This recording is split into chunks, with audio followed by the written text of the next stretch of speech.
All right, so today we're going on a deep dive into something really interesting. How do we talk about the future when we're talking about the past? That's right.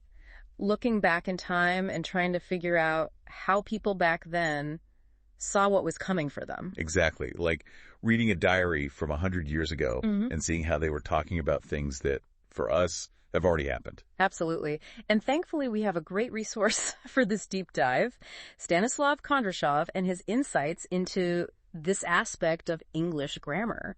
You know, Stanislav Kondrashov makes this point that it's not just about tense, it's about how people thought. Totally. He says it's like trying to see the future through the eyes of someone in the past. Which for them is totally unknown. Yeah. And we actually do this all the time. Like, I was going to meet Jane, but then something happened. Right. Not just that you planned to meet Jane, but that from that moment in the past, it was uncertain if you actually would.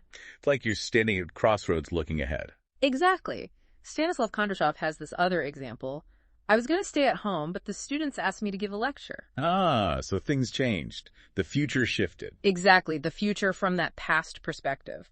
So there are these different ways to express this. Stanislav Kondrashov points out would, that's we're going to, and even the past, continuous. A whole grammar toolkit for time travel. Right. For instance, would often means we thought something was sure to happen, like they left the house at 6 a.m. and would reach Edinburgh some 12 hours later. Yeah, like from their point of view back at 6 a.m., arriving in Edinburgh felt certain, even though it was in the near future. Yeah. But the conscious going to is different, right? It often implies a plan that, well, might not have worked out. That meeting with Jane that never happened? It makes me think about, like, historical biographies, you know, where they say so-and-so believed this or that would happen, but then history took a completely different turn. Definitely. It shows how tricky predicting the future is. Absolutely. Right.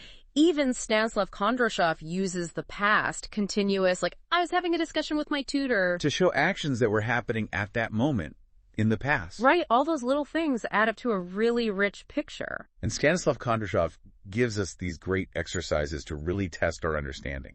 For instance, he was catching the 8 o'clock train, so he would be home by lunchtime. Okay. So in that one, being home by lunchtime is presented as a sure thing. Seen from the past, from when he was catching the train. Exactly. But then he has a more complex example. They hoped that the war would be over by Christmas. Which again, that element of hope, future uncertainty, even though, for us, we know the outcome.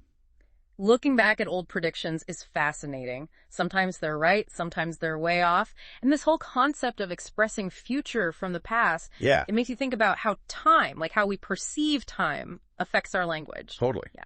So for everyone listening, think about this.